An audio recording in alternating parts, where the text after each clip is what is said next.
Hello everyone. Fundamental of nursing हम next कड़ी में आज स्टार्ट करें एक इम्पोर्टेंट टॉपिक।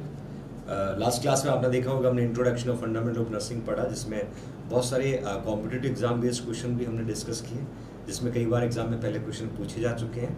और आज फर्दर बहुत इंपॉर्टेंट टॉपिक डिस्कस करेंगे, that is a vital sign. और वाइटल साइन से बहुत सारे क्वेश्चंस बनेंगे, वो भी हम साथ साथ में डिस्कस करेंगे। तो that we are going to see that is a vital sign, that is a vital sign. Vital sign, देखिए डियर, वाइटल साइन को हम बहुत सारे नाम से प्रोनाउंस करते हैं। एग्जाम में भी क्वेश्चन पूछा जा सकता है। वाइटल साइन को हम कार्डिनल साइन भी बोलते हैं। क्या बोलते हैं? Cardinal sign. इसको हम कार्डिनल साइन के नाम से भी प्रोनाउंस करते हैं, कार्डिनल साइन। और कभी कभी हम इसको ऑब्जेक्टिव डाटा बोलते हैं। क्या बोलते हैं? Objective data. कभी कभी हम इसको ऑब्जेक्टिव डाटा के नाम से भी जानते हैं। देखिए डियर, ऑब्जेक्टिव डाटा का एक और नाम है ओवर्ट। इसको हम क्या बोलते हैं? Overt data. क्या बोलते हैं? Overt data. तो कंफ्यूज नहीं होना, मैं शॉर्टली बताना चाहूंगा। वाइटल का मतलब होता है आपके बॉडी के वाइटल ऑर्गन। वाइटल ऑर्गन कौन कौन से होंगे? सपोज यदि हम शॉर्टली बात करें कि ह्यूमन बॉडी में वाइटल ऑर्गन, तो वाइटल ऑर्गन कौन कौन से होंगे?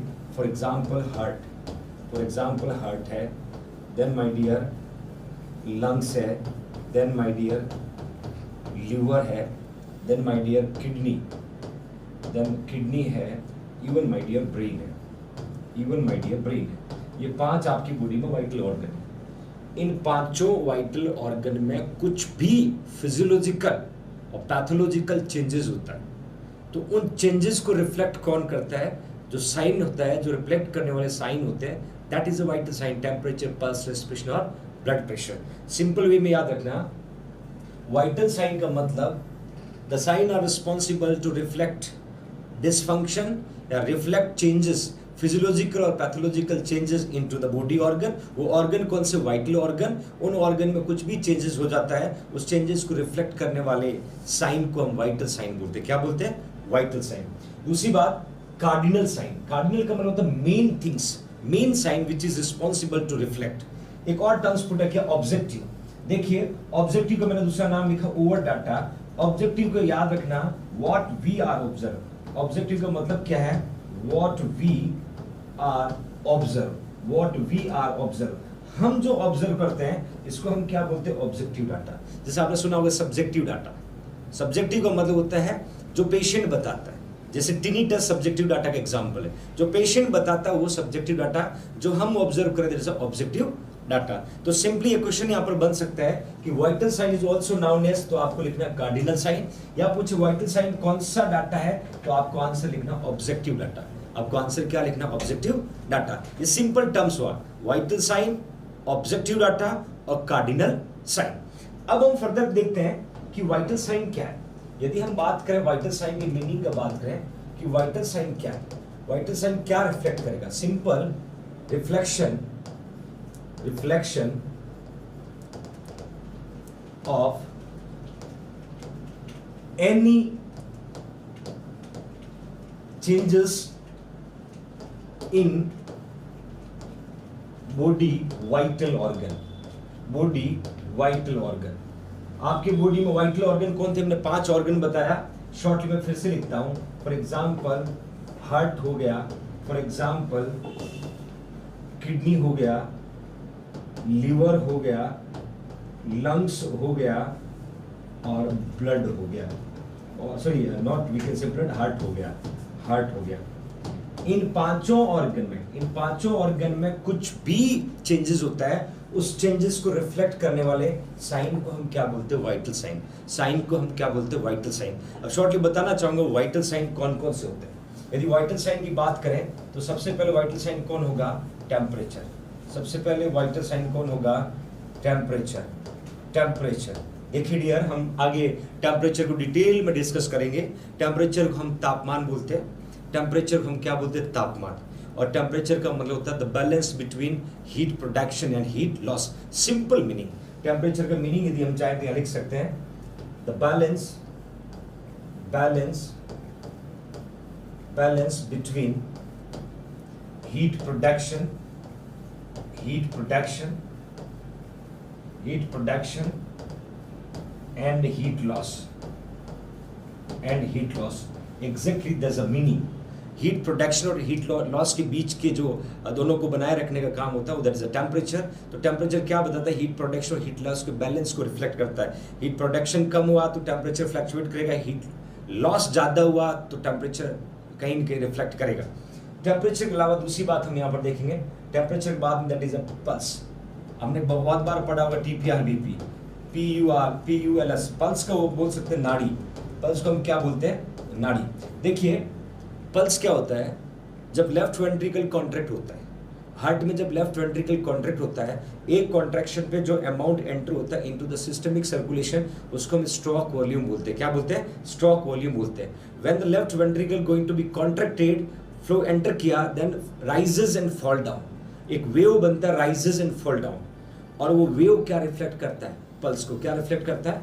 पल्स. तो दूसरा हम यहाँ पल्स पढ़ेंगे, तीसरा पढ़ेंगे रेस्पिरेशन, तीसरा पढ़ेंगे रेस्पिरेशन. और रेस्पिरेशन को हम क्या बोलते हैं? श्वसन. रेस्पिरेशन हम क्या बोलते हैं? श्वसन बोलते हैं. रेस्पिरेशन का मीनिंग क्या होगा? That is a process to exchange of O2 और CO2. Is a process to exchange of O2 और CO2. इजी वे में हम बोल सकते हैं is a process to exchange, or we can say it's a process to inhale oxygen. It's a process to inhale oxygen. Simple way में is a process to inhale O2 and remove CO2. That process we can say respiration. इस process को हम क्या बोलते हैं? respiration. तो TPR और फिर आता है ब्लड प्रेशर, फिर आता है ब्लड प्रेशर, फिर आता है blood pressure. That we can say blood pressure. और ब्लड प्रेशर हम क्या बोलते हैं? रक्तचाप. क्या बोलते हैं? रक्तचाप. That we can say blood pressure, जिसमें सिस्टोलिक भी पढ़ते हैं और डायस्टोलिक पढ़ते हैं. ये सभी को पता है. TPR BP हम सभी पढ़ते हैं. और कॉमनली जैसे पूछते हैं what do you mean by vital sign, तो जैसा अपना सीधा अपना टर्म्स क्या लिखेगा? TPR BP निकलेगा. क्या निकलेगा? TPR BP. अब मैं बताना चाहूंगा आजकल जो क्वेश्चन बनता है एग्जाम में कि वाइटल साइन पे क्या क्वेश्चन बनेगा? क्वेश्चन ये बनेगा फिफ्थ वाइटल साइन. क्वेश्चन ये बनेगा फिफ्थ वाइटल साइन. बहुत बार कॉम्पिटिटिव एग्जाम में पूछा हुआ MCQ. माय डियर, क्वेश्चन सीधा आएगा what is the name of fifth vital sign, और आपको आंख बंद के सीधा आंसर लिखना है that is a pain. So very very very very important. सीधा क्वेश्चन आएगा what is the name of fifth vital sign. आपको आंसर क्या पुट करना? पेन क्या है? Pain is a emotional experience of actual and potential problem. Pain क्या है? We cannot say pain it is a disease. We cannot say. Pain क्या है? It is a emotional experience of actual and potential problem. Actual का मतलब जो हुआ है, potential का मतलब जो होने वाला. जैसे कोई आके बोलता है कि आज शाम को आपके कॉम्पिटिटिव एग्जाम का रिजल्ट आ रहा है, दिल्ली एम्स का. हम क्या सोचते हैं? सिलेक्शन होगा नहीं होगा, घर वाले क्या बोलेंगे? वो क्या पोटेंशियल प्रॉब्लम है. एक्चुअल क्या है? घर में किसी की डेथ हो गई, कोई सडन हैपनिंग हो गया, क्लोज फ्रेंड चला गया, पर्स चोरी हो गया. इस तरह के स्ट्रेसर की वजह से सडन जो आप फील करते हो वो होगा आपको एक्चुअल, और जो बाद में होने वाली प्रॉब्लम को लेके आप लेते हो उसको पोटेंशियल. तो it is a emotional experience of actual and potential problem. That means my dear, this is the meaning of pain. और pain is a fifth vital sign. This is your competitive exam question kept in your mind. Pain is the fifth vital sign. बहुत बार exam में पूछा जा चुका है. उसके अलावा other vital sign. और कौन कौन से वाइटल साइन है? अदर वाइटल साइन की भी मैं यहाँ पर बात करूंगा. पेन के अलावा हम किस किस को मान सकते हैं? पेन के अलावा हम मान सकते हैं लेवल ऑफ कॉन्शियसनेस. पेन के अलावा हम किसको मान सकते हैं? Level of consciousness. ध्यान से देखिएगा, लेवल ऑफ कॉन्शियसनेस. देखिए ये कमिंग वाइटल साइन हो सकता है. आगे मैं बताऊंगा O2 सैचुरेशन है, प्यूपिल रिस्पॉन्स है, ये कमिंग वाइटल साइन है. तो दैट सिंपल वे में अपन क्या बोल सकते हैं, सिंपल वे में क्या बोल सकते हैं कि अदर वाइटल साइन कौन आएगा, अदर वाइटल साइन का आंसर क्या लिखना है, लेवल ऑफ कॉन्शियसनेस। देखिए डियर, यहाँ पर एक चीज मैं और क्लियर कर देता हूँ जो आपकी कॉम्पिटिटिव एग्जाम पर्पज से भी इंपॉर्टेंट है।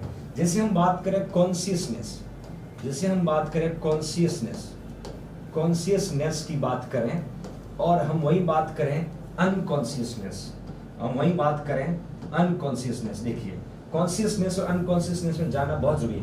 मैंने बोला लेवल ऑफ कॉन्शियसनेस, कॉन्शियस का मतलब we have awareness, we have awareness about, जैसे ओरिएंटेड पढ़ते हैं टाइम प्लेस और पर्सन के बारे में, दैट मीन्स कॉन्शियस।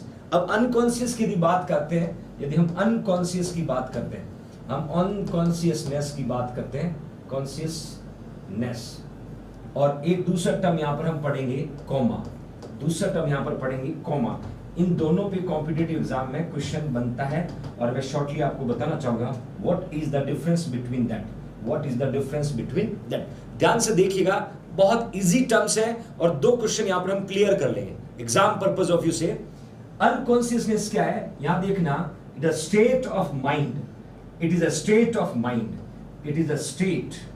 देखिए स्टेट का मतलब होता है कंडीशन, स्टेट का मतलब क्या होगा, कंडीशन, स्टेट का मतलब होता है condition, condition is a state of mind, it a state of mind, of mind मतलब ये माइंड की वो कंडीशन है, ध्यान से सुनना, ये माइंड की वो कंडीशन है, state of mind in which, in which, in which patient is unable, in which patient is unable to response, unable to response external stimuli, unable to response external stimuli, external stimuli। ध्यान से देखना, is a state of, क्या है, is a state, it is लिख सकते हैं, it is a state of mind in which patient is unable to respond external stimuli।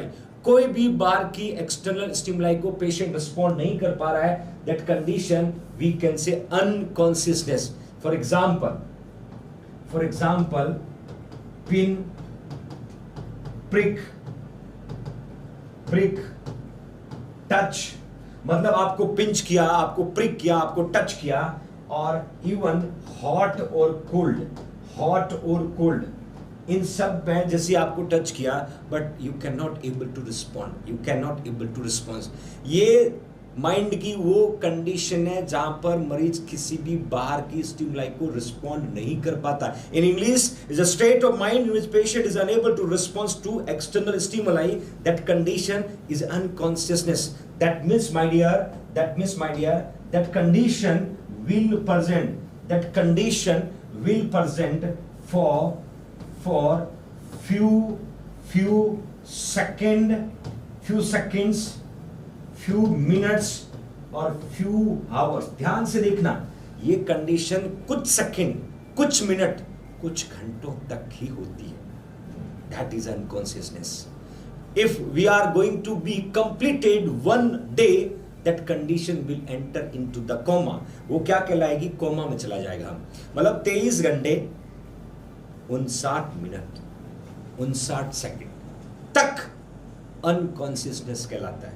24 hours पूरे होती है, वन डे काउंट होता है, that condition will enter into the coma. मतलब आपने अनकॉन्शियस को ठीक नहीं किया तो you are going to getting, क्या हो जाएगा आपको, कोमा। क्या हो जाएगा, कोमा। तो मैंने अनकॉन्शियसनेस की मीनिंग बताई है, that is that state of mind in which patient is unable to respond external stimuli. For example pin, pinch, prick, cold, hot, किसी भी स्टिमुलाई को रिस्पॉन्स नहीं कर पा रहा है, और ये कंडीशन जो है वो फ्यू सेकंड, मिनट्स और आवर तक होती है। अपन एक्सीडेंट हुआ, सडनली कहीं गिरा, कुछ टाइम होने को पता ही नहीं होता कि हुआ क्या, फिर बोलते कुछ नहीं हुआ।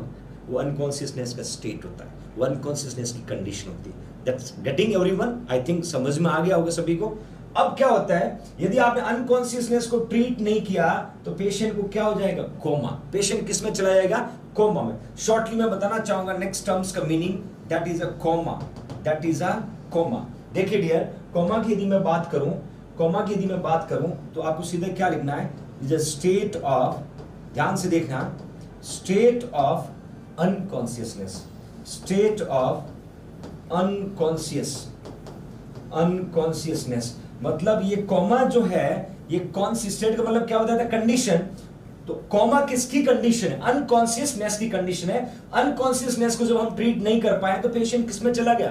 कॉमा में। तो it's a state of unconsciousness, that means my dear in which patient is unaware about his or herself, खुद के बारे में, and environment, मतलब डियर यहां पर पेशेंट खुद का और एनवायरमेंट का कोई कनेक्शन नहीं है, पेशेंट और एनवायरमेंट का कोई कनेक्शन नहीं है। That condition is a comma. That condition is a comma. Unconsciousness को ट्रीट नहीं किया तो पेशेंट किस में चला गया? कॉमा में।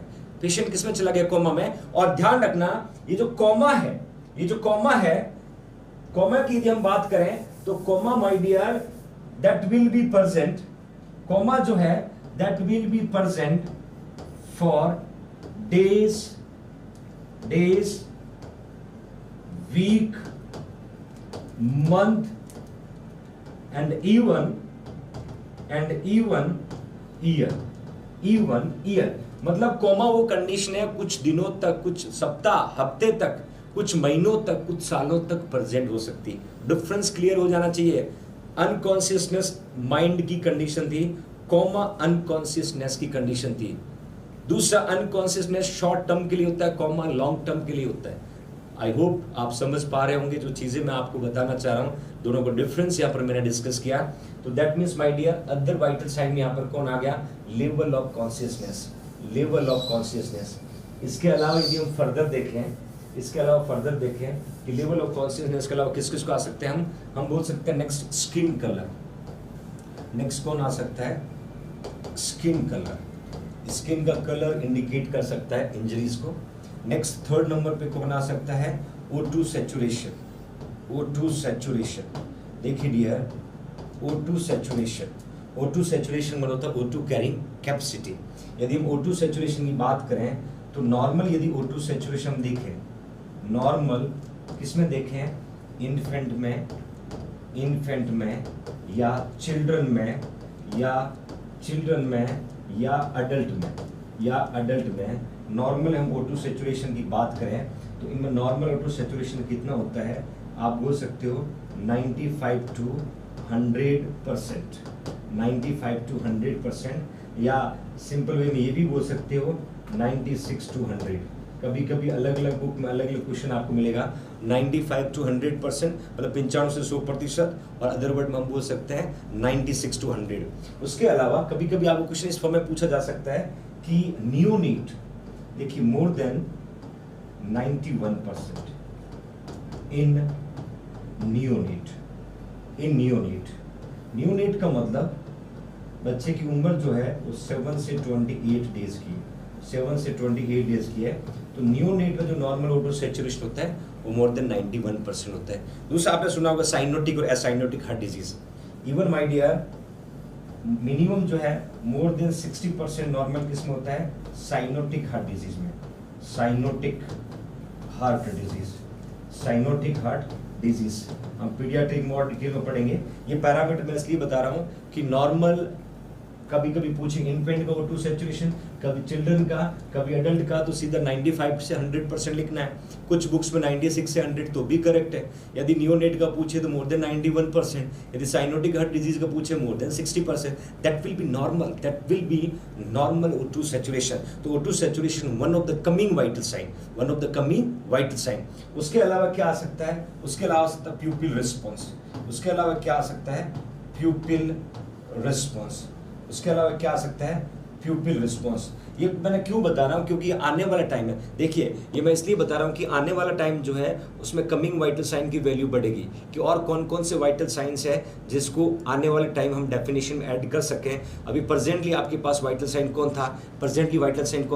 दैट सिंपल इट इज, हम बोल सकते हैं दैट इज अ पेन। अब मैं फर्दर यदि बात करूं फर्दर बात करूं, वाइटल साइन हमने देख लिया, वाइटल्स हमने देख लिया। कुछ चीजें यहाँ पर मुझे आपको बताना बहुत जरूरी है जो कॉम्पिटिटिव एग्जाम में पूछी जाती है। जैसे एक चीज मैं क्लियरली शो करना चाहता हूँ जो एग्जाम में कई बार आई हुई है। चीजें क्या पूछेगी, vital sign major, vital sign major, ध्यान से पढ़ना, MEASURE मेजर, ध्यान से कैसे पढ़ना। देखिए क्वेश्चन क्या आएगा, रूटीन वाइटल साइन। पहला क्वेश्चन क्या बनता है, रूटीन वाइटल साइन, रूटीन, देखिए रूटीन वाइटल साइन। हम यदि रूटीन वाइटल साइन की बात करें तो मुझे नहीं लगता किसी भी बच्चे को कोई दिक्कत आएगी। रात को नींद में से उठा करके भी पूछे ना, सीधा मुंह से क्या निकला, TPR BP। TPR रूटीन का मतलब जब पेशेंट को कोई इलनेस नहीं है, कोई इमरजेंसी नहीं है, रूटीनली पेशेंट का वाइटल साइन चेक करना है, तो उस चेक करने का सीक्वेंस एग्जाम में पूछा जाता है कि how to measure. Routine vital sign की बात करें तो आपको सीधा क्या आंसर लिखना है, TPR BP। आपको सीधा आंसर क्या लिखना है यहाँ पर, that is a TPR BP। बहुत आसान, बहुत आसान। हम यहाँ रूटीन वाइटल साइन की बात करें तो TPR BP। अब दूसरा क्या होगा डियर, यदि हम बात करें इमरजेंसी वाइटल साइन, एक और क्वेश्चन बन सकता है, यदि हम बात करें इमरजेंसी वाइटल साइन, यदि हम बात करें इमरजेंसी वाइटल साइन का सीक्वेंस आपसे पूछे वाइटल साइन, और इमरजेंसी वाइटल साइन के सीक्वेंस में थोड़ा सा चेंजेस हो जाएगा। देखिए चेंजेस क्या होगा, इमरजेंसी में सबसे पहले पेशेंट की प्रेजेंस ऑफ ब्लड सप्लाई को देखना जरूरी होता है। Temperature not a big task to find out. तो इमरजेंसी में क्या होगा, सबसे पहला पेशेंट का क्या देखेंगे, पल्स देखेंगे, दूसरे नंबर क्या देखेंगे, रेस्पिरेशन देखेंगे, तीसरे नंबर पे कौन देखेंगे, ब्लड प्रेशर देखेंगे, और चौथे नंबर पे कौन देखेंगे, टेम्परेचर देखेंगे। देखिए वेरिएशन क्या बोला, टी को उठा के पीछे भेज दिया, टी को उठा के पीछे भेज दिया। एग्जाम में ये क्वेश्चन आया हुआ है, एग्जाम में ये क्वेश्चन पूछा हुआ है, what is the sequence of routine vital sign, emergency vital sign. दोनों question exam purpose of view से इंपॉर्टेंट है और आप बिल्कुल कंफ्यूज नहीं होना। एक और क्वेश्चन मैं ऐड कर देता हूं, क्वेश्चन में ऐड करना चाहता हूं न्यूबॉर्न, क्वेश्चन में ऐड कर देता हूं, सीक्वेंस पूछेंगे न्यूबॉर्न बेबी का। ये क्वेश्चन यहां पर बनता है, न्यूबॉर्न का मतलब बर्थ टू 7 डेज, न्यूबॉर्न का मतलब होता है बच्चा बर्थ टू 7 डेज। सभी को पता है जब बच्चा न्यूबॉर्न होगा तो हम पहले क्या चेक करेंगे, रेस्पिरेशन। क्या चेक करें, तो RPT-BP, क्या चेक करेंगे, रेस्पिरेशन, पल्स या temperature, then blood pressure. Confuse नहीं होना, RPT-BP। ये क्वेश्चन एग्जाम में आ चुका है। क्वेश्चन क्या पूछेंगे कि बच्चा जो है न्यूबॉर्न है, बच्चा क्या है, न्यूबॉर्न का मतलब बच्चे की उम्र जो बर्थ से 7 डेज के बीच में। आप सभी को पता है बर्थ होने के बाद हम अपगार स्कोरिंग चेक करते हैं, अपगार स्कोरिंग में हम रेस्पिरेशन को प्रायोरिटी देते हैं क्योंकि तुरंत एयरवे मेंटेन करना जरूरी होता है। बर्थ के बाद बेबी को वी आर डूइंग सक्शन, हम सक्शन करते हैं, एयरवे को मेंटेन करने का काम करता है। तो सीधा याद रखना कि पूछेंगे न्यूबॉर्न बेबी है, न्यूबॉर्न बच्चा है, न्यूबॉर्न का मतलब बच्चा क्या है, 0 से 7 डेज का बच्चा है। तो सबसे पहले हम किसको प्रायोरिटी देंगे, वहां पर हम प्रायोरिटी देंगे रेस्पिरेशन। किसको प्रायोरिटी देंगे, हम प्रायोरिटी देंगे रेस्पिरेशन, फिर हम पल्स देखेंगे, फिर हम टेम्परेचर देखेंगे, लास्ट में ब्लड प्रेशर देखेंगे। ये 3 MCQ एग्जाम में बनते हैं। That is a sequence how to check vital sign, sequence how to check vital sign. पहला याद रखना TPR BP बड़ा टिप ऑफ द टंग है, रात को नींद में उठा के पूछेंगे सर TPR BP आप बता दोगे, बट इमरजेंसी में टेम्परेचर की जगह कौन आ जाएगा, पल्स पे आ जाएगी, और न्यूबॉर्न में पहले कौन आ जाएगा, रेस्पिरेशन, न्यूबॉर्न में पहले कौन आ जाएगा, रेस्पिरेशन। इस तरीके से आपको देखना है। अब मैं यहाँ पर बताना चाहूंगा नॉर्मल पैरामीटर, हम यहाँ आपको बताना चाहूंगा नॉर्मल पैरामीटर, बहुत ईजी है। हमने यहाँ TPR BP देखा, मैं श्योरिटी देख देता। नॉर्मल पैरामीटर क्या है, normal vital sign, that will be normal vital sign. और नॉर्मल वाइटल साइन में सबसे पहले हम देखते हैं टेम्परेचर, सबसे पहले हम क्या देखते हैं, टेम्परेचर। नॉर्मल वाइटल साइन में सबसे पहले हम क्या देखते हैं, temperature, that will B temperature. देखिए डियर, सभी को पता है टेम्परेचर की 2 वैल्यू हम पढ़ते हैं, 2 वैल्यू हम यहाँ पर पढ़ते हैं। एक होता है 37 डिग्री सेल्सियस, और इसी को यदि हम फ़ारेनहीट में देखें तो 98.6 डिग्री फ़ारेनहीट। मैं नॉर्मल टेम्परेचर की बात कर रहा हूँ, what is a normal temperature. दूसरा पल्स, पल्स की हम बात करें, हम पल्स की नॉर्मली बात करें तो सभी को पता है कि हम पल्स कंसीडर करते हैं 72 बीट पर मिनट, और यहाँ एवरेज जो है वो 60 to 100 beat per minute. There's a temperature, then pulse, then third respiration. Respiration, ये क्वेश्चन एग्जाम का यहाँ पर देखिए. रेस्पिरेशन की बात करें तो मैं बहुत सारे बच्चों का यहाँ डाउट क्लियर करना चाहता हूँ. जब भी हम रेस्पिरेशन की बात करें तो अभी तक हम पढ़ते क्या है 16 से 24, बट एग्जाम में क्वेश्चन क्या आएगा, what is the normal respiration. तो आपको यहाँ क्या लिखना होगा, ध्यान से देखना, या क्या लिखना, नॉर्मल रेस्पिरेशन, आंसर लिखना होगा 12 to 20 breathe, 12 to 20 breath per minute. That is a very important for your competitive exam purpose.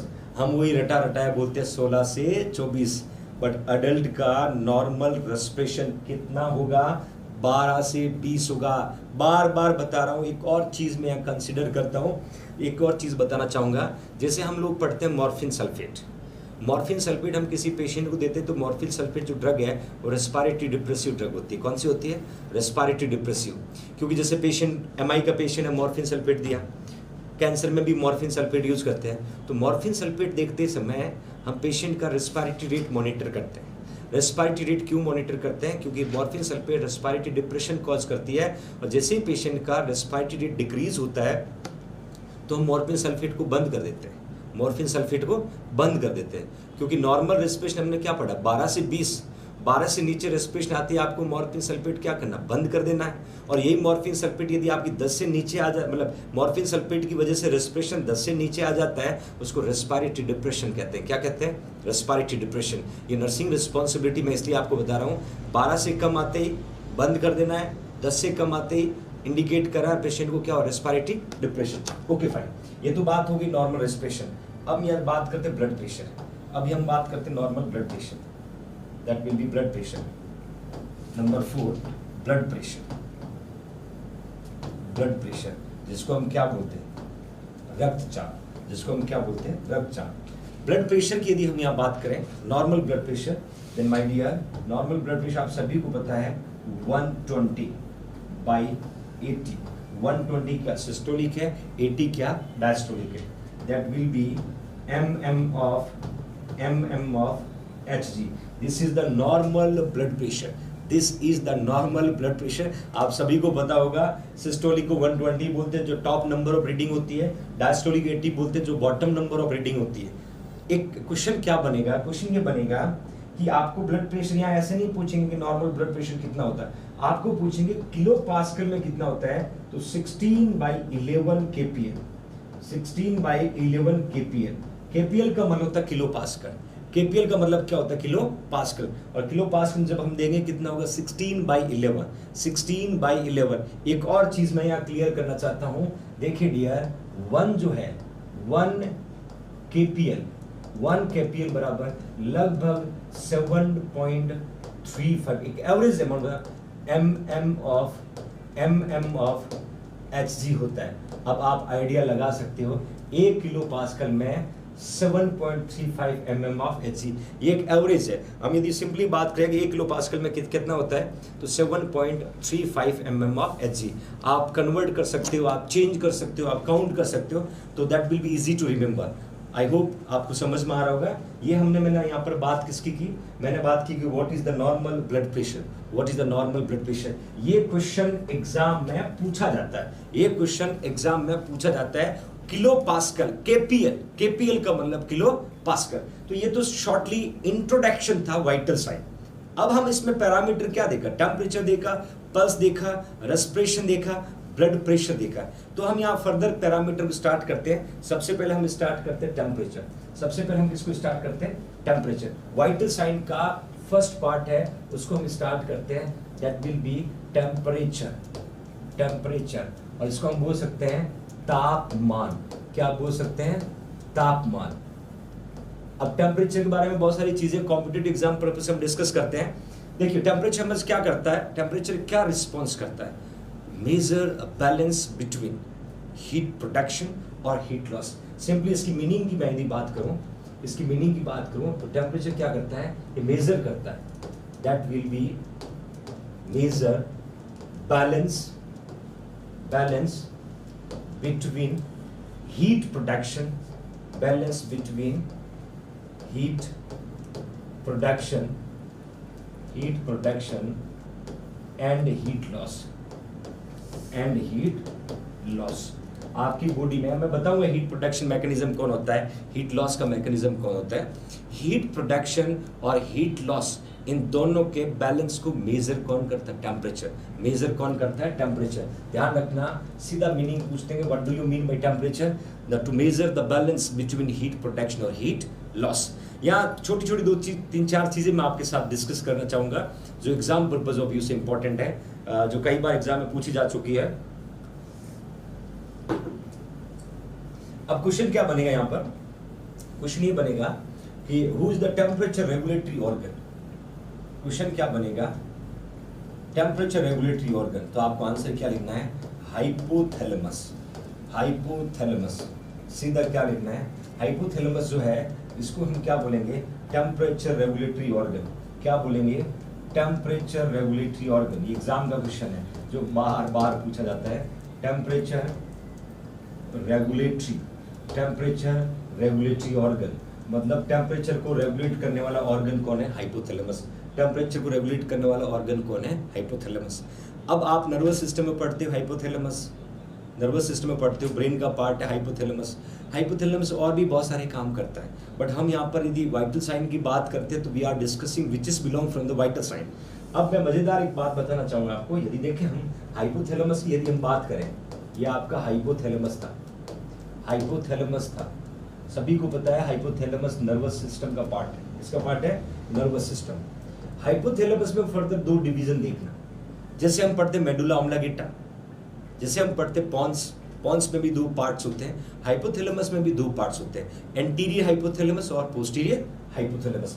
इसमें भी 2 पार्ट होते हैं, एक होगा एंटीरियर हाइपोथैलेमस, एक होगा एंटीरियर हाइपोथैलेमस और दूसरा होगा पोस्टीरियर हाइपोथैलेमस, दूसरा होगा पोस्टीरियर हाइपोथैलेमस। अब मजेदार बात क्या है, एंटीरियर हाइपोथैलेमस हमेशा हीट लॉस को जो है रेगुलेट करता है। एंटीरियर हाइपोथैलेमस जो है, यदि पूछेंगे कि एंटीरियर हाइपोथैलेमस का काम, क्वेश्चन सीधा कैसे पूछेंगे, एंटीरियर हाइपोथैलेमस का काम क्या है, तो आप आंसर क्या लिखोगे, control heat loss. Control heat loss, आप आंसर क्या लिखना है, कंट्रोल हीट लॉस। ये सीधा क्वेश्चन है, कंफ्यूज बिल्कुल नहीं होना। मैं आपको हीट प्रोडक्शन का भी बताऊंगा, हीट प्रोडक्शन का भी बताऊंगा क्यों हीट लॉस को कंट्रोल करता है। That does have higher sensor या हायर सेंसर टेम्परेचर होता है, इसलिए anterior hypothalamus are responsible to control of heat loss, वहीं posterior hypothalamus are responsible to control of heat production. Control of heat production, control of heat production. ध्यान से देखिएगा बच्चों, ये क्वेश्चन एग्जाम में पूछा जाएगा, which is the part of hypothalamus are responsible for regulate heat loss, which is the part of the hypothalamus are responsible to regulate heat production. तो मैंने हीट लॉस और हीट प्रोडक्शन के बारे में आपको बताया, और मेन रेगुलेटरी ऑर्गन कौन है, hypothalamus. Main temperature regulatory organ कौन है, हाइपोथैलेमस। आई थिंक ये समझ में आ गया, हीट लॉस क्या है, हीट प्रोडक्शन क्या है। अब आपने 2 टर्म सुना होगा, 2 टर्म्स ये सुना होगा, थर्मोजेनेसिस और थर्मोलाइसिस। देखिए दोनों चीजें यहाँ पर जानना बहुत जरूरी है, दोनों चीजें यहाँ पर जानना बहुत जरूरी है। जैसे मैंने हीट लॉस और हीट प्रोडक्शन की बात करें तो that we can say mechanism, आप क्या देखना, मैकेनिज्म फॉर हीट प्रोडक्शन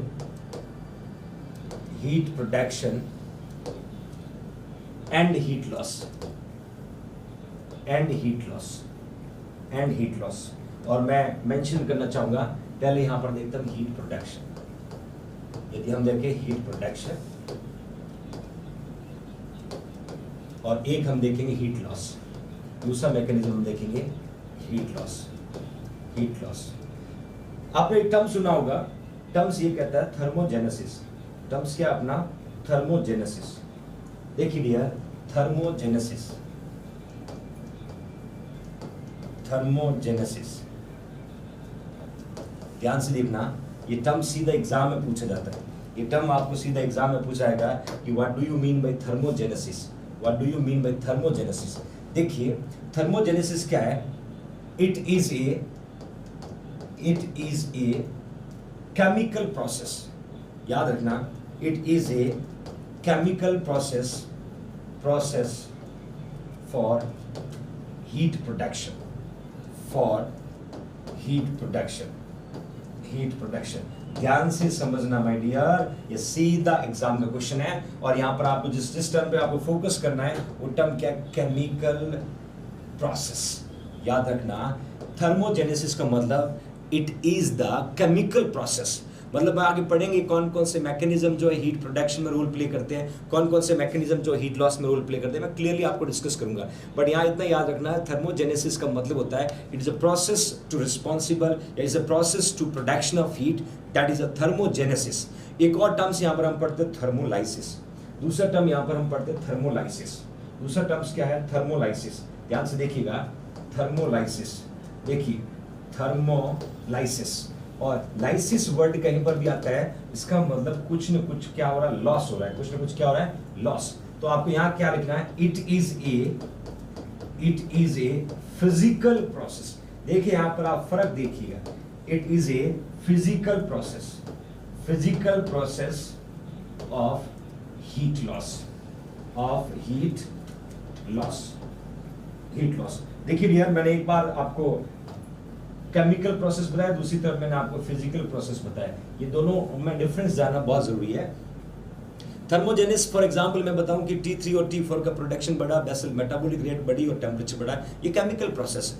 वहीं थर्मोलाइसिस की बात करूं, आपकी बॉडी में स्वेटिंग हुआ, रेडिएशन, इवापोरेशन, कंडक्शन, कन्वेक्शन, ये सारे वो मैकेनिज्म है जो स्किन के द्वारा हीट लॉस करते हैं। वो किस में आ जाएगा, थर्मोलाइसिस। किस में आ जाएगा, थर्मोलाइसिस। दोनों का डिफरेंस जरूर देखिएगा। थर्मोजेनेसिस का मतलब is a chemical process, thermolysis का मतलब is a physical process. Thermogenesis का मतलब हीट प्रोडक्शन, थर्मोलाइसिस का मतलब हीट लॉस। दोनों मैकेनिज्म क्लियर। अब हम बात करें which are the mechanism are responsible for the heat production, which are the mechanism are responsible for the heat loss. कौन कौन सा फिजिकल और केमिकल मैकेनिज्म जो है वो हीट प्रोडक्शन और हीट लॉस में पार्टिसिपेट करते हैं। यहां पर हम दोनों का मीनिंग देखा। हम स्टार्ट करते हैं हीट प्रोडक्शन, हम स्टार्ट करना चाहेंगे हीट प्रोडक्शन। देखिए डियर, हीट प्रोडक्शन के क्या क्या मैकेनिज्म हो सकता है। हम बात करें हीट प्रोडक्शन, ये तो आपको अच्छे से पता चल गया होगा कि हीट प्रोडक्शन का जो प्रोसेस था उसको हमने क्या बोला, थर्मोजेनेसिस। क्या बोला, थर्मोजेनेसिस। सबसे पहले हम देखते हैं मेटाबॉलिज्म ऑफ फूड,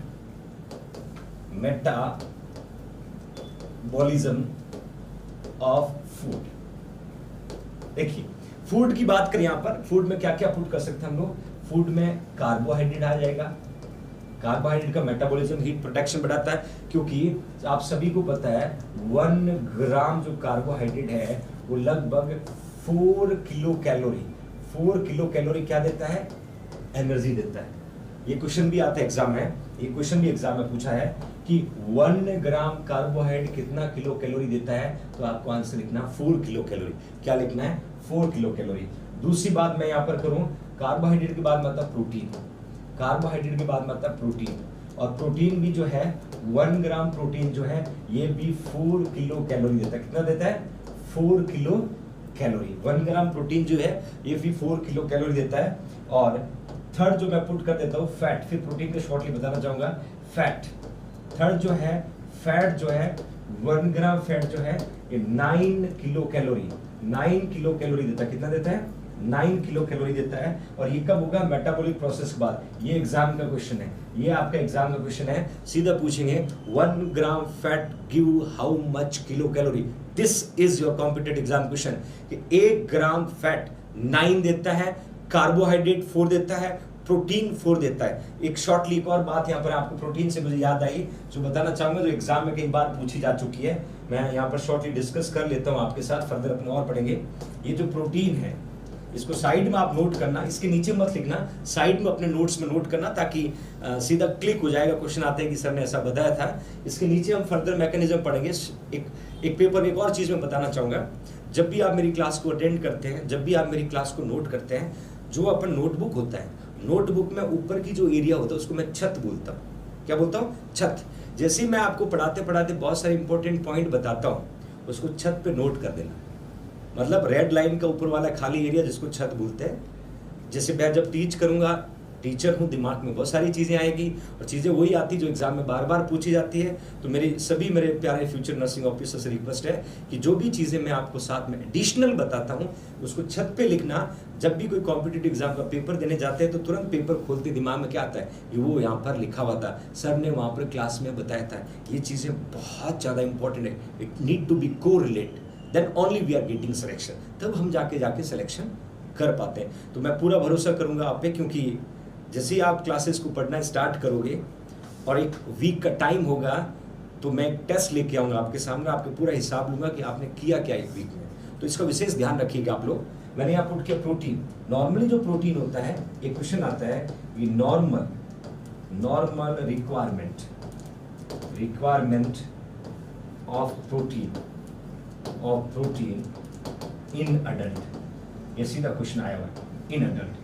आपको बिना पूछे आंसर लिखना है 1 ग्राम पर केजी बॉडी वेट। 1 ग्राम पर केजी बॉडी वेट मतलब आपका बॉडी का वजन यदि 50 किलो है, आपकी बॉडी का वजन 50 किलो है तो आपको 50 ग्राम प्रोटीन चाहिए है। 50 ग्राम प्रोटीन आपकी बॉडी को नीड है। तो ये नॉर्मल एक अडल्ट की प्रोटीन रिक्वायरमेंट होती है। कंफ्यूज बिल्कुल नहीं होना, that is a normal requirement of protein in adult. दूसरी बात, अब क्वेश्चन क्या बनेगा, ड्यूरिंग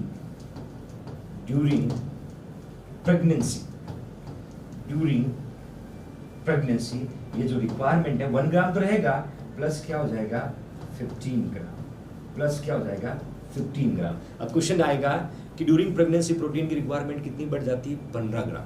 जैसे आपका बॉडी का वजन है 50 ग्राम, 50 ग्राम आपको प्रोटीन चाहिए। अब आपके अंदर यूट्रस में बेबी ग्रो अप कर रहा है तो और प्रोटीन एक्स्ट्रा कितना लेना पड़ेगा, एक्स्ट्रा प्रोटीन कितना लेना पड़ेगा आपको 15 ग्राम। 15 ग्राम मतलब 50 प्लस 15। फिर एक क्वेश्चन पूछेंगे ड्यूरिंग लैक्टेशन, फिर आपसे क्वेश्चन पूछेंगे ड्यूरिंग लैक्टेशन। देखिए डियर, लैक्टेशन का मतलब होता है वो पीरियड जब मदर बच्चे को फीड करवाती है। वो पीरियड जब मदर बच्चे को फीड करवाती है, फीडिंग करवाती है, उस पीरियड को हम लैक्टेशन पीरियड बोलते हैं। डेफिनेटली जब बच्चा फीड करता है तो प्रोटीन का रिक्वायरमेंट और बढ़ जाता है। तो यहाँ आपको क्या करना है, प्लस 25 ग्राम, प्लस 25 ग्राम। ये तीनों सीधे क्वेश्चन है। नॉर्मल 1 ग्राम, ड्यूरिंग प्रेगनेंसी 15 ग्राम, ड्यूरिंग लैक्टेशन 25 ग्राम बढ़ जाता है, ड्यूरिंग लैक्टेशन 25 ग्राम बढ़ जाता है। तो माय डियर ध्यान रखिएगा, this is your competitive exam question. Okay, पहला मैकेनिज्म अपना था यहाँ पर मेटाबॉलिज्म ऑफ फूड। फूड के मेटाबॉलिज्म के द्वारा आप क्या प्रोड्यूस करवा रहे हो, हीट। क्या प्रोड्यूस करा रहे हो, हीट। ये तो यहाँ पर पहला मैकेनिज्म था। अब हम फर्दर जाके देखते हैं, दूसरा मैकेनिज्म की फर्दर बात करते हैं कि और कौन सा मैकेनिज्म रिस्पॉन्सिबल है हीट प्रोडक्शन के लिए। मैं सीधा बताना चाहूंगा, exercise. Everybody know exercise can increase your blood circulation, can cause increase your heat. और तीसरा इमोशन। देखिए, आप कभी भी देखोगे जब आप क्राई करते हो, जब आप बहुत ज़्यादा डीप सोचते हो तो बॉडी के अंदर फिजियोलॉजिकल चेंजेस डेवलप होने लगते हैं, हार्मोन का प्रोडक्शन बढ़ जाता है और आपके बॉडी का टेम्परेचर क्या हो जाता है, राइज हो जाता है। चौथा है हार्मोनल इफेक्ट। ये थोड़ा यहाँ पर इंपॉर्टेंट है, हार्मोनल इफेक्ट। देखिए, हार्मोनल इफेक्ट का बेस्ट एग्जांपल मैं यदि पुट करूं तो थायराइड ग्लैंड हार्मोन। तो आपको आंसर बताना चाहूंगा, थायराइड ग्लैंड हार्मोन जो है वो कहीं ना कहीं रिस्पॉन्सिबल है टू इंक्रीज बॉडी टेम्परेचर। ये हार्मोन केमिकल रोल प्ले करता है। हार्मोन क्या होता है, it is a chemical substance that will be released from the gland, reaching to the traveled by the blood, reaching to the target cell and bind it, then do the function. ये hormone है। अब thyroid gland के जो hormone है, देखिए dear, thyroid gland के जो hormone है या स्पेशली T3 जिसका नाम है ट्राईआयोडोथायरोनिन, और दूसरा है T4 जिसका नाम है टेट्राआयोडोथायरोनिन। T3 और T4 याद रखना। टेट्रा आयोडी को हम थायरोक्सिन भी बोल सकते हैं, इसको हम थायरोक्सिन भी बोल सकते हैं। T3 और T4, T3 क्या है? ट्राई आयोडोथायरोनिन, T4 का नाम क्या है? Tetra iodothyronine, tetra iodothyronine. तो मेरे प्रिय फ्यूचर नर्सिंग ऑफिसर, ये दोनों जो हार्मोन है, इन दोनों हार्मोन का काम होता है बेसल मेटाबॉलिक रेट को बनाए रखना। हार्मोन का प्रोडक्शन बढ़ेगा तो बेसल मेटाबॉलिक रेट बढ़ेगी, और बेसल मेटाबॉलिक रेट बढ़ती है तो बॉडी का टेम्परेचर बढ़ता है, बॉडी का टेम्परेचर बढ़ता है। मैं बताना चाहूंगा, जब आपकी बॉडी का टेम्परेचर 1 डिग्री सेल्सियस बढ़ता है तो 7% बेसल मेटाबॉलिक रेट बढ़ती है। बहुत वेरिएशन आता है, मैं आगे डिस्कस करूंगा जब हम डिटेल में इसको और पढ़ेंगे। इतना याद रखना यहाँ पर कि T3 और T4 दोनों कहाँ से आते हैं? थायराइड ग्लैंड से आते हैं, और दोनों हार्मोन का काम क्या होता है? बेसल मेटाबॉलिक रेट को बनाए रखना। इन हार्मोन का प्रोडक्शन बढ़ेगा, बेसल मेटाबॉलिक रेट बढ़ेगी, और बेसल मेटाबॉलिक रेट बढ़ेगी तो आपका टेम्परेचर क्या होगा? इंक्रीज होगा। टेम्परेचर क्या होगा? इंक्रीज होगा। देखिए क्वेश्चन बहुत ईजी है, क्वेश्चन बहुत ईजी है, बट एग्जाम में ऐसे ही क्वेश्चन, ट्रिकी क्वेश्चन आपको पूछा जाता है। इवन एक और चीज मैं यहाँ पर पुट करना चाहूंगा, यहाँ 4 चीजें मैंने आपको पुट की। पहला था मेटाबॉलिज्म ऑफ फूड, दूसरा था एक्सरसाइज, और तीसरा यहाँ पर मैंने पुट किया था दैट इज इमोशन। आपको लाइफ में भी कभी न कभी ऐसे इमोशनल सिचुएशन आई होगी that are responsible can first increase your body temperature. दूसरा मैं आता हूँ चेंज इन इवनिंग मेंटल और atmospheric condition, that will be 5th point हम बोल सकते हैं, change in atmospheric condition. Atmosphere भी कहीं के रिस्पॉन्सिबल हो सकता है बॉडी के टेम्परेचर को फ्लक्चुएट करने में, बॉडी के टेम्परेचर को फ्लक्चुएट करना है। तो ये सीधी सारी चीजें हमने यहाँ पर पढ़ी जो थर्मोजेनेसिस का काम करता है। सबसे मेजर रोल प्ले किसने किया? यहाँ पर T3 और T4 ने मेजर रोल प्ले किया। उसके अलावा दूसरा कौन रिस्पॉन्सिबल फैक्टर है? Metabolism of food, metabolism of food. अब फर्दर यदि मैं बात करूं तो नेक्स्ट नंबर किसका आता है? थर्मोजेनेसिस आपको हो गया, नेक्स्ट नंबर आता है थर्मोलाइसिस। बड़ा मजेदार चीजें हैं थर्मोलाइसिस, और मैं आपको क्लियरली समझाना चाहूंगा कि थर्मोलाइसिस के द्वारा बॉडी से हीट कौन कौन से मैकेनिज्म के द्वारा लॉस होती है, क्या क्या एग्जाम में वहां पर क्वेश्चन बन सकता है, क्या क्या एग्जाम में वहां पर क्वेश्चन बन सकता है। तो I will try to put here, मैं यहाँ पुट करना चाहूंगा। नेक्स्ट है that is a heat loss, next है हीट लॉस। हीट लॉस देखिए डियर, यदि हम बात करें हीट लॉस की, तो मैं बताना चाहूंगा हीट लॉस, आपका बॉडी का टेम्परेचर जो है वो रेगुलेट करने का काम कौन कर रहा था? रेगुलेट करने का काम कौन कर रहा था? हाइपोथैलेमस। तो हीट लॉस जो है ये किसके थ्रू होगी? हीट लॉस जो है वो किसके थ्रू होगी? स्किन के थ्रू। किसके थ्रू होगी? स्किन के थ्रू। और यहाँ पर 4 मैकेनिज्म मैं आपको पढ़ाना चाहूंगा जो स्किन के थ्रू हीट लॉस करेगी।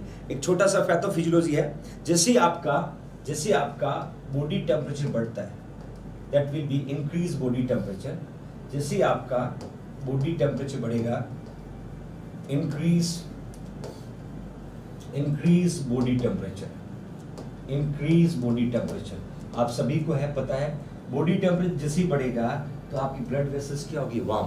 मैं हमेशा कहता हूँ कि बॉडी का टेम्परेचर 37 डिग्री सेल्सियस होता है और ब्लड का टेम्परेचर 37.5 डिग्री सेल्सियस होता है। खून हमेशा गर्म होता है, ब्लड हमेशा गर्म होता है। When you increase body temperature can warm your blood vessels through hypothalamus, that will be warm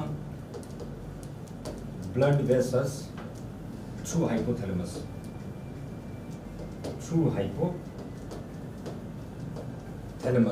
क्योंकि हाइपोथैलेमस ने क्या छोड़ा? सिग्नल। हाइपोथैलेमस ने क्या छोड़ा? सिग्नल। अब जैसे ही ब्लड वेसल्स वार्म होगी तो हाइपोथैलेमस क्या करेगा? Send impulse. ये क्या करेगा? सेंड इंपल्स, ये इंपल्स को भेजेगा। क्योंकि हाइपोथैलेमस को मैंने बताया था, हाइपोथैलेमस को हम क्या बोलते हैं? Heat regulatory organ. ये इंपल्स जैसे ही सेंड करेगा, किसको सेंड करेगा? स्किन को। किसको सेंड करेगा? स्किन को। और स्किन को जैसे ही इंपल्स सेंड करेगा, इंपल्स जैसे ही स्किन को सेंड करेगा दैट वीकन्स स्किन, तो स्किन में क्या होगा? वेसोडाइलेशन। तो स्किन में क्या होगा? वेसोडाइलेशन। आप सभी को पता है वेसोडाइलेशन और वेसोकंस्ट्रिक्शन। वेसोडाइलेशन, जैसे वेसोडाइलेशन होगा तो ज्यादा ब्लड किसकी तरफ आएगा? Skin. That means more blood come to contact with with skin. अब जैसे ही ब्लड स्किन के साथ कांटेक्ट होगा, भाई क्या हुआ, बॉडी टेम्परेचर बढ़ा, हाइपोथैलेमस को इंपल्स गया, हाइपोथैलेमस इंपल्स आती है, हाइपोथैलेमस इंपल्स किसको भेजा, ब्लड वेसल्स को भेजा, ब्लड वेसल्स डायलेट हुई और डायलेट होने के बाद स्किन को ज़्यादा जो टच किसके साथ है, स्किन के साथ। अब यहाँ पर अलग अलग तरीके से हीट लॉस होगा। अब फर्दर यहाँ हीट लॉस होने के 4 मैकेनिज्म मैं बताऊंगा। मैकेनिज्म क्या होगा, कंडक्शन होगा, कन्वेक्शन होगा, इवापोरेशन होगा, रेडिएशन होगा। तो प्रोसेस स्टार्ट कैसे हुआ, प्रोसेस क्या हुआ, जैसे आपका बॉडी टेम्परेचर बढ़ा, जैसे आपका बॉडी टेम्परेचर बढ़ा तो आपके हाइपोथैलेमस ने ब्लड वेसल्स को क्या किया, वार्म किया और इंपल्स किसको सेंड किया, स्किन को। स्किन में जैसे इंपल्स पहुंचे तो क्या हुआ, वहां पर वेसोडाइलेशन, और वेसोडाइलेशन जैसे ही हुआ that means your more blood vessels comes to contact, किसके साथ कांटेक्ट होने लगी, स्किन को। किसके साथ कांटेक्ट होने लगी, स्किन। और स्किन के साथ कांटेक्ट हुआ देन हीट क्या होने लगा, loss of heat, loss of heat. अब जो ये हीट लॉस हो रहा है through loss of heat through, अब यहाँ पर 4 मैकेनिज्म है और चारों पे कॉम्पिटिटिव एग्जाम में कई बार क्वेश्चन पूछा हुआ है, कई बार क्वेश्चन पूछा हुआ है। मैं चारों मैकेनिज्म के बारे में बताना चाहूंगा। सबसे पहला मैकेनिज्म होगा कंडक्शन, सबसे पहला मैकेनिज्म है कंडक्शन। देखिए बहुत इंपॉर्टेंट है, क्वेश्चन कैसे पूछेंगे, कौन से मैकेनिज्म की कितनी हीट लॉस होती है। तो कंडक्शन से हमेशा अपन पुट करें तो हीट लॉस कितनी परसेंट होगी, 3% हीट लॉस, 3% हीट लॉस। और मैं आपको बताना चाहूंगा ये कंडक्शन वो जगह है जहां पर मिनिमम हीट लॉस होती है। क्या होती है, मिनिमम हीट लॉस। कभी कभी आपको एग्जाम ऐसा पूछा जाएगा कि मिनिमम हीट लॉस जो है वो किसके द्वारा होगी, तो आपका आंसर क्या पुट कर, कंडक्शन। एक्चुअली क्या होता है कंडक्शन में, हीट जो डायरेक्टली जो ट्रांसफर होता है from hot part two cold part, यहाँ मतलब टच में होगा। यहाँ पर क्या होगा, सिंपल हीट जो है directly transfer from hot part two cold part. देखिए ये जानना बहुत जरूरी है, कंडक्शन, कन्वेक्शन, एवापोरेशन और रेडिएशन, चारों में कितना प्रतिशत हीट लॉस होता है ये जानना भी जरूरी है। मैक्सिमम कौन करता है, मिनिमम कौन करता है। यहां मैंने आपको कंडक्शन की बात करी। कंडक्शन क्या हुआ, 2 ऑब्जेक्ट को डायरेक्टली आपने कांटेक्ट में लेके आए, टच में लेके आए, और उन दोनों मैकेनिज्म के द्वारा जैसे ही आप एक हॉट और एक कोल्ड सब्सटेंस को टच किया, टच करने की वजह से जो हीट लॉस होगा उस हीट लॉस को हम क्या बोलते हैं, कंडक्शन। और कंडक्शन से कितना प्रतिशत हीट लॉस होता है, 3%। एग्जाम में क्वेश्चन आएगा मिनिमम हीट लॉस, एग्जाम में क्वेश्चन आएगा मिनिमम हीट लॉस, एग्जाम में क्वेश्चन आएगा मैक्सिमम हीट लॉस। तो मिनिमम हीट लॉस में सीधा आपको आंसर क्या लिखना है, कंडक्शन।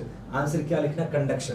दूसरा मैकेनिज्म देखिए, कंडक्शन मैंने आपको बताया, दूसरा मैं बताना चाहता हूं कन्वेक्शन।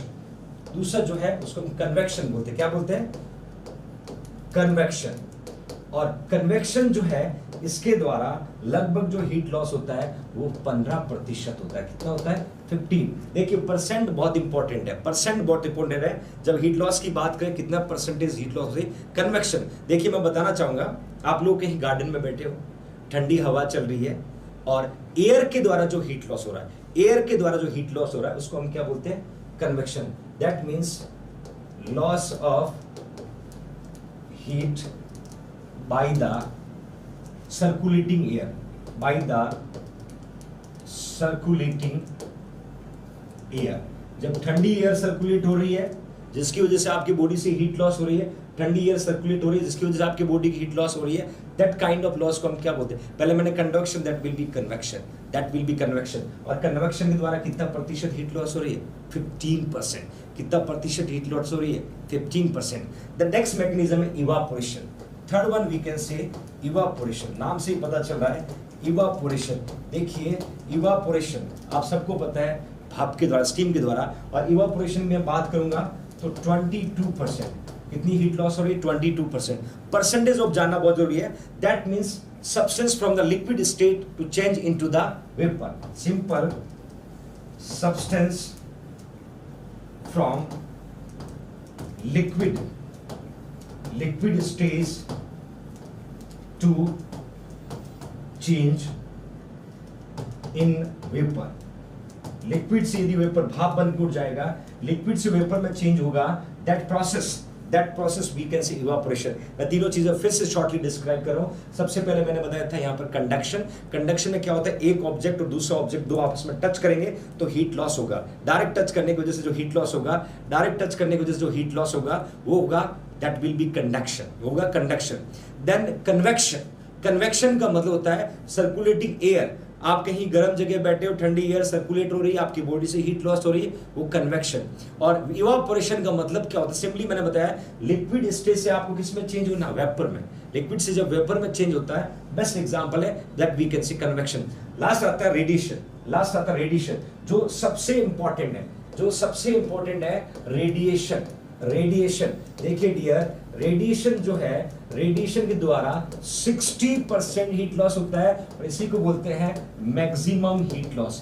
इसी को बोलते हैं मैक्सिमम हीट लॉस। आपकी बॉडी से मैक्सिमम हीट लॉस कौन से मैकेनिज्म के द्वारा होता है, ये क्वेश्चन एग्जाम में पूछा जाएगा। Maximum heat loss by which mechanism, आपको आंसर क्या लिखना, रेडिएशन। आपको आंसर क्या लिखना, radiation. Simple, heat loss from the one surface to the another surface, मतलब दो ऑब्जेक्ट आपके सामने, टच नहीं करना, सब पास में लाना, सब पास में लाना दो ऑब्जेक्ट को, और पास में लाने की वजह से जो हीट लॉस होगा that we can say radiation. Simple भाषा में लिख सकते हैं transfer of heat from one surface to object of another. Simple लिख सकते हैं transfer of heat from one object to surface of